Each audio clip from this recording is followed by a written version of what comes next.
Hey guys, so I just wanted to do a lesson for you today, and we're going to talk about triads and specifically focus on just one way of voicing triads that I happen to like the sound of, and hopefully it resonates with you too. And I really only want to focus on this one main way today because, like I always say, it's easier to retain, and especially if it's a voicing that you like the sound of, focusing on one at a time will really help you internalize it better.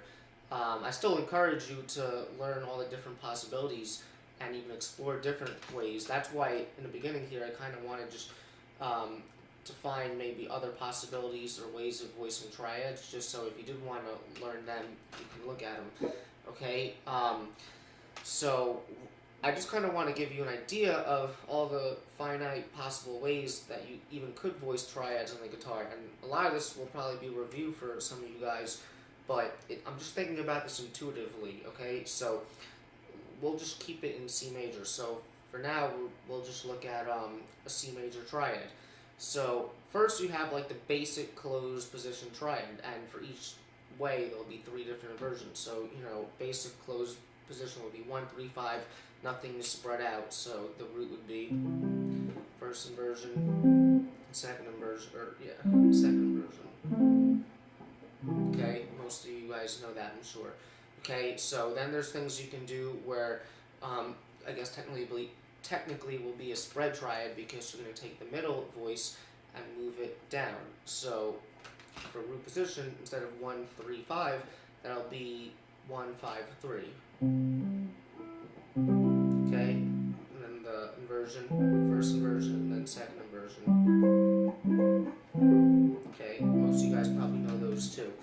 Alright, so then what you have is, so that was a basic closed position and open position or spread position triad, but you can do things where you'll take other voices and sort of move them down the octaves if you can. So we can still keep that order for, say, a root position triad of 1, 3, 5, but there's different ways of moving certain notes down. So we can take either the first one, the second note, and then move that down and keep it closed, or we can keep that and then move the second one down. So just to show you what I mean, we can take the second one and move it down an octave. So instead of going to that, it'll be, and then you'll keep it closed from there. Okay, most of you guys probably know these two. Then the second or first inversion, and then second inversion. This is actually going to be the voicing that we're going to be looking at today, but we'll come back to it. Okay, but you can also do things where you'll keep the second voice closed or in the same octave, and you'll move the second one down. So instead of, you'll have, okay, this one has an interesting sound to it because it has two of the voices more closed, but in the lower register.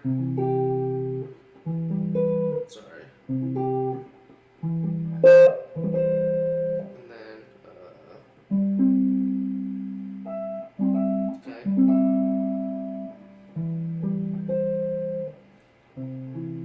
Okay, so stuff like that. Alright, then you can do things where maybe you want to take that open or spread concept where it was 1, 5, 3 for a root position, but you can spread that out even more. So you can put the 5 over here.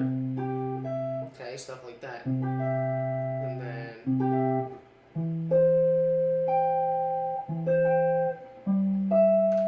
okay, so that's other possibilities.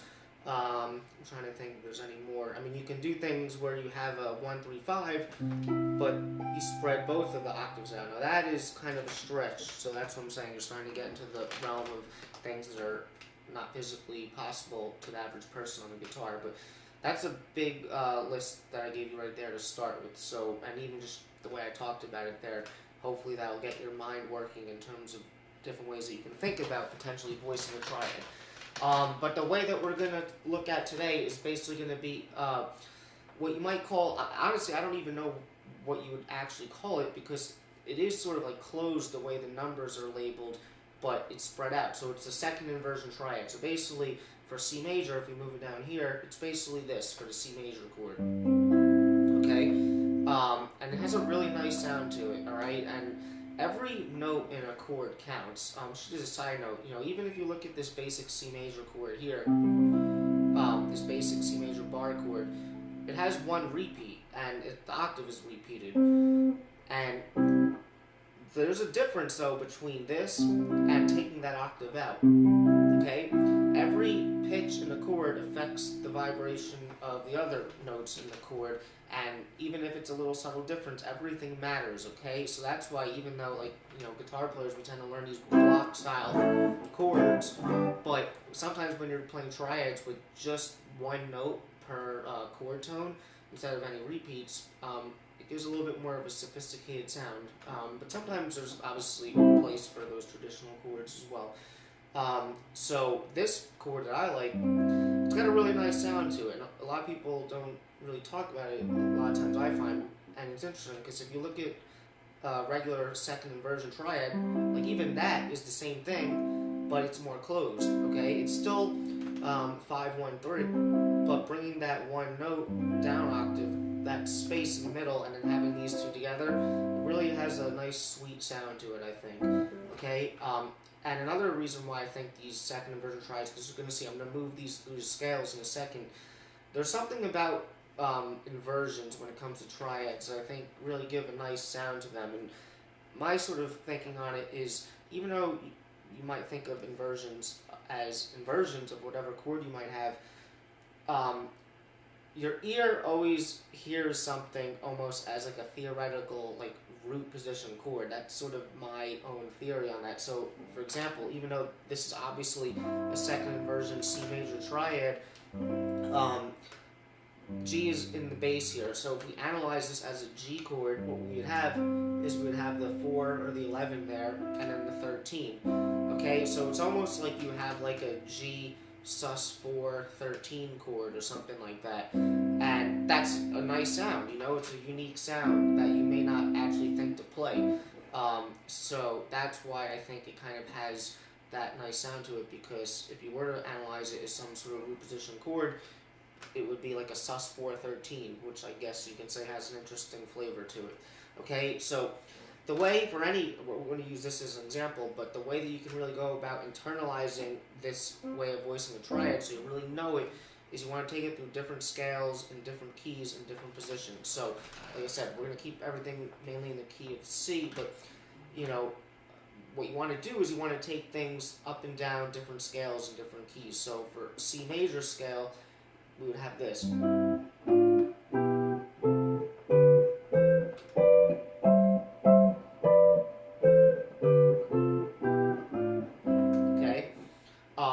Then, you would do that through the cycle of fourths or fifths. Then you might want to do it with harmonic minor, which would be this. Sorry.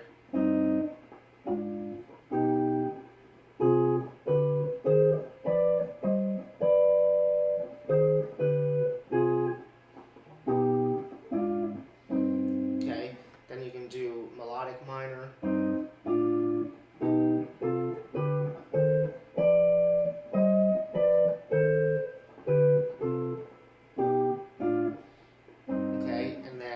You can do harmonic major, which would be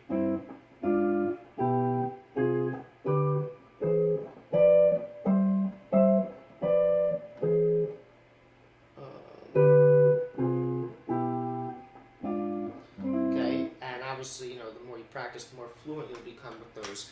Alright, the other thing to keep in mind also, in addition to taking these up and down the scales and the different keys and whatnot, is for this particular type of voicing on the guitar, the good thing, or I guess the thing that makes this slightly easier about getting as familiar as you can with it as fast as you can, is there's only 2 possible string sets that you can really play this voicing in, because you can see there's space, and even on this, like, you have a note on the low E, and then the highest note in this chord is on the B. So there's only one other possible string set that you can use, which would be moving everything down a string. So even playing a C major scale on the next string set, the C major itself would be up here, but let's just say I moved it all the way down here.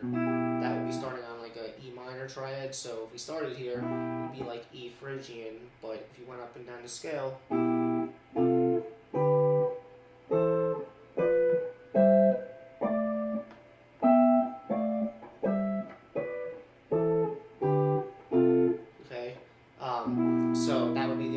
chording set, and obviously it would be a good idea to get fluent with that as well.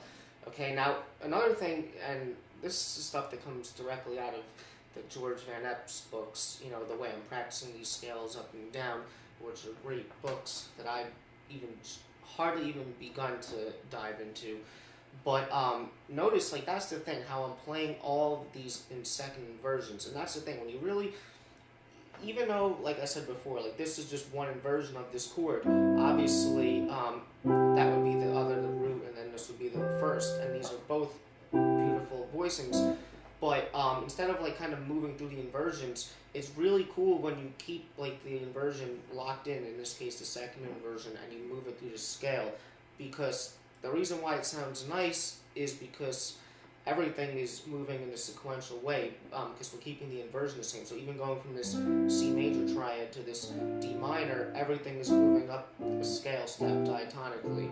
So it's really cool. And that's, you know, if you're trying to find ways to apply this stuff that sounds nice, it is really cool to kind of use these types of voicings moving, like, sequentially up and down scales where possible. Because it'll give you some nice voice leading, and obviously you got to practice this stuff and be familiar with your voicings. But once you do a little bit, it'll be a nice thing to add to your playing. So I'll give you an example, and also just to keep in mind that I didn't really tell you anything about the fingerings, so that's stuff that you'll probably need to work out yourself. But again, it's the idea that I'm presenting you here. Just keep in mind that it's a nice way to voice triads, basically playing these second inversions, but bringing the root or the bass note kind of down an octave, like where this would be more of a closed version of a second inversion, so we're just bringing it down. That's what we're doing. So if you know just your theory, your basic theory, you should be able to figure out these voicings. And also for this particular second inversion, a sort of like cheat code to kind of learn quickly is, if you think of your root position major scale voicing, so like you have this C major chord, if we just think of those top two notes and then just bring the bass down, like that's sort of a shorthand. So even this D minor shape, you still have these two notes here, we're just playing the fifth in the bass instead of the root. Okay, so it's an easy sort of shorthand way to figure out these chords, at least as far as the major scale goes. The harmonic minor, melodic minor, and whatnot have some extra types of diminished and augmented chords in them, but they're not too hard to figure out if you just focus on it a little bit. Okay, so a cool little example of how you might want to use these is, say you had something like a 2-5-1, and I'm going to do this in the key of E flat major. So the 2 would be like F minor, the 5 would be B flat 7, and then the 1 would be E flat major. Okay. Maybe what I'll do is I'll use a different chord scale for each one of those chords, and I'll play a different voicing on each quarter note. So basically, if we have one chord per measure, we're going to have 4 chords per measure on each quarter note. And for the F minor, I'm going to use F melodic minor. For the B flat 7, what I'm going to be using is B melodic minor, which would basically be making the B flat 7, like a B flat 7 altered sound. And then I'm just going to land on the E flat major, but will imply like a E flat Lydian augmented sound. Okay, and honestly, here's the thing. So for the F minor, you don't even have to play the actual F minor triad. Okay, all you gotta do is just use the scale, and it'll all diatonically relate. So basically, what I did was I started here, and it's funny because the note in the bass here is actually F, so maybe it does have some resemblance to the original chord here. But this is actually a B flat major triad, so it's as if we're starting on the B flat degree of an F melodic minor scale, which would be a B flat Lydian dominant scale. And basically all we're doing is we're just going up that scale using these voicings. So that would be, okay, that would be the first 4 chords that would be part of F melodic minor. Basically you have a B flat major triad, C major triad, then you have a D diminished triad, and then a E diminished triad. Okay, then we're going to move to the B melodic minor scale, or B flat altered scale, And basically what this is implying is tritone substitution, which basically in a similar fashion to what I said in another video, when you use tritone sub and you're kind of moving through this smooth contour, the exact same voicings will be right there. You're just starting from the next note. So basically, I started from the 4th degree of a melodic minor scale here, and then when we get to the next chord, it's going to be the same thing, because this would be the next possible closest chord that would be coming from the next scale of B melodic minor. So literally, it would be the same voicings, just starting now in the 7th fret in this key. Okay, so that would be the 2 and the 5. Just to kind of give you some context. That.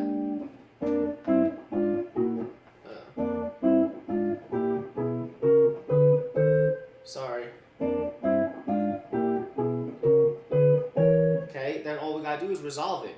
And like I said, I chose to resolve it to this E flat Lydian augmented, which would literally be just taking that voicing and moving it down. Because this is like an A diminished triad in second inversion, and the A diminished would be coming from the 6th degree of a C melodic minor scale, which is the same thing as E flat Lydian augmented. Okay, so okay, it resolves it, and even this note that it resolves to, it's really cool. Like when you study examples like this, it'll really open up your mind about different ways to imply certain types of sounds, because basically this is what I'm using. It actually has an E flat in the bass here, and I'm using this to imply some sort of an E flat major sound. But look at the 2 intervals that are on top of it. I have the sharp 11 and the 13, so it's almost like a E Lydian sound without the 3rd, but it still makes sense and you can use it. Okay, so nice way to discover some interesting sounds. Okay, so hopefully you can take some stuff from that. Like I said, it's really just one voicing that I wanted to present to you. Hopefully you can see that it has a nice sound to it, and I just felt like rambling about it because I'm passionate about it. So if you have any questions, just leave them in the comments, and enjoy your day.